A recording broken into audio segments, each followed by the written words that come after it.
Hello, I want to appreciate you for watching this, and I want to thank you for always being here to watch my episodes on this platform. To enjoy and to be notified, please subscribe to my channel and click on the notification bell so that you can enjoy this anytime I upload. Today I want to speak about teachers' performance and classroom effectiveness. Performance in teaching is not very automatic. Permit me to say that. Why? Because you always have interference when it comes to behavioral side of performance.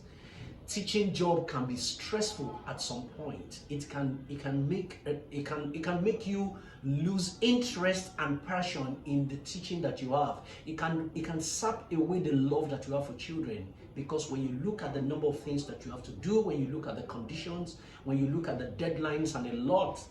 And I often say this to teachers when I train them. I said, please, you have to prioritize productivity. You have to prioritize productivity, because when we're talking about teachers' performance, there is a need to look at the behavioral side of you.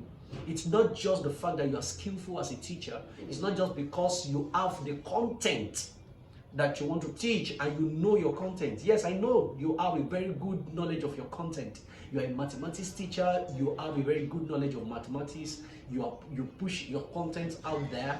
However, when you are in the classroom, it's a different ball game. So what are the things that brings about performance in teachers, and how do I, as a teacher, how do I ensure that I practice these things so that I can perform effectively? Let me quickly say this: your performance will determine the performance of the learners. In learners' performance equation, the first person and the first factor is the teacher. If a teacher does not perform, it will affect the performance of the learners.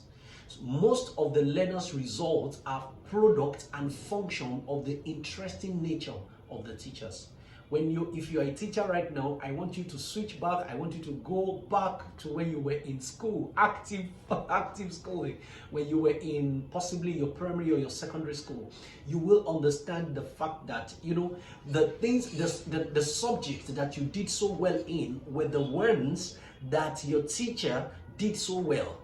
So I need you to get this, and I need you to understand this. It's very, very important as a teacher to pay attention to your performance if you want to bring performance out of the learners. So what are the things? The first I call this the lowest requirement or the lowest factor in teachers' performance is your skill. Your skill is very important, but I need you to understand that is the lowest requirement.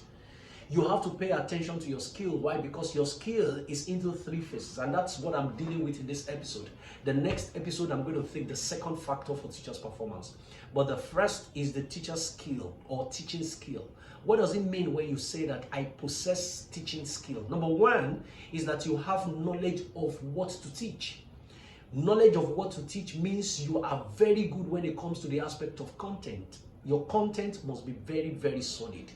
If you're teaching mathematics or you're teaching English language, or there is a subject of interest that possibly you have studied by education, exposure, experience, you need to have a very good understanding and a very robust body of knowledge.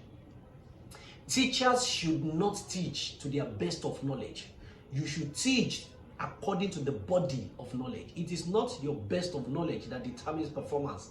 It is the body of knowledge that you have access to. The second is how to teach. Teaching skill also involves how to teach. What to teach may not lead to how to teach, or what to teach may be intact and how to teach may be faulty. In other words, your content may be very good, but your delivery may be wrong. It is time for you as a teacher, if you want to bring about performance, to begin to pay attention to delivery. And the third is who to teach. Who to teach talks about the understanding you have of the learners in your classes. You don't just get to a class and then you just start teaching. No, that's not the way it works. You need to really focus on who. How well do you know the learners? Who are the ones that are meant to sit in front? Who are the ones that are meant to sit in the middle? Who are the ones that are meant to sit at the back? It is not the size of a learner that determines the position or the arrangement in the class. It is the knowledge that the teacher has of the child. There are some learners that the farther they have from you, the more difficult it is for them to concentrate. So do you know them? And then, are you good with delivery? And are you also good with your content? When you do this, we get skill right. Thank you very much. See you in another episode.